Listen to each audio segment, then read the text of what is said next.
The eyes that sees beyond. In a quiet village of Ikondo, two couples were known for their perfect lives, Daniel and Amara. Daniel and Amara lived in a small quiet village, always peaceful outside, but at home was a war zone. What a beautiful day! Yes, with all of you. Let's celebrate together. So family. Amara's husband was a cultist who intends to use her children for ritualists, but what he didn't know was the secret behind Amara, the powers Amara carried as a twin, the powers that come with Amara. Her grandmother called them spiritual powers.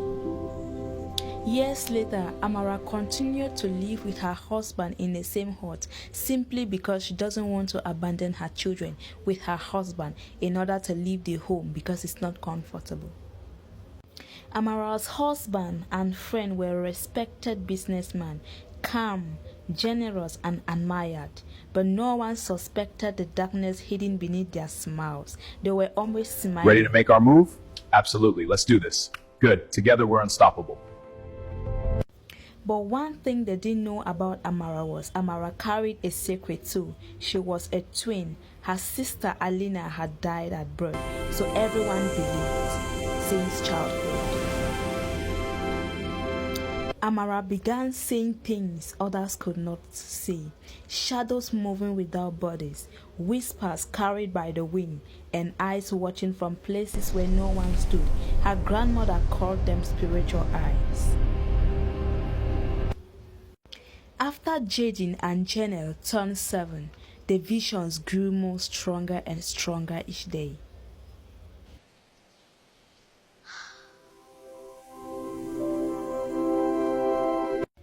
Every night at exactly 2 a.m., Amara woke to see her husband Daniel standing outside their children's room, whispering strange words under his breath. Symbols drawn in chalk appeared on the floor by morning, only visible to her.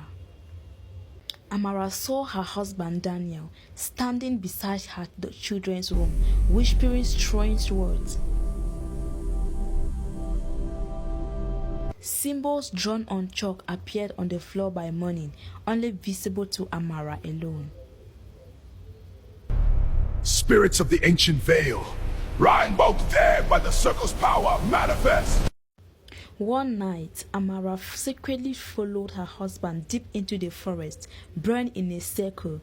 Daniel stood among hooded men, including Michael. Their voice echoed as they chanted, "The blood of twins. Open the gate." Amara's heart froze.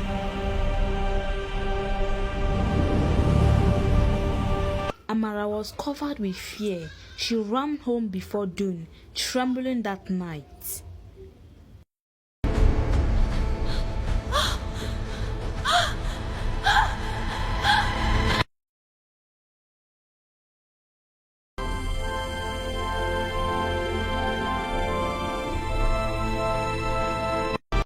That night, Amara's dead twin appeared to her in a dream for the first time. Alina stood glowing softly. "You are not alone," she said.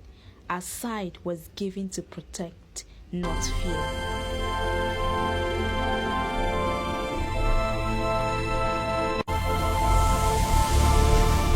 When Amara woke, strange markings glowed faintly on her palms.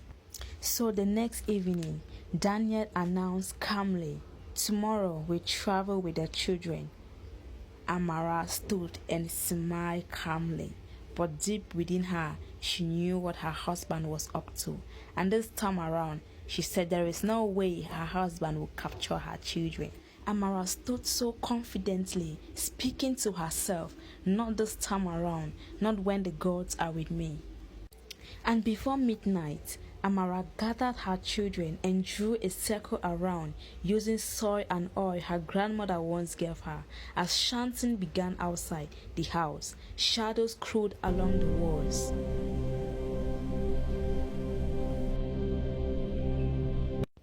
Daniel forced his way into the house, forced the door open. His eyes cold and unfamiliar. Move aside, he said. This is destiny. A powerful wind burst through the room. Invisible hands pushed Daniel backward. The symbols he carried burned into ash. You were meant to protect them. Amara's voice echoed layer with another her twins. The group shocked. The cultists outside fled in terror as unseen forces surround the house. Daniel fell to his knees screaming as the power he served abandoned him.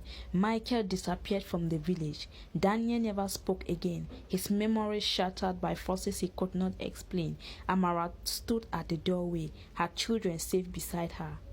And sometimes, when the moon was full, two shadows stood behind her instead of one. She was never alone. Amara became happy again after a long while.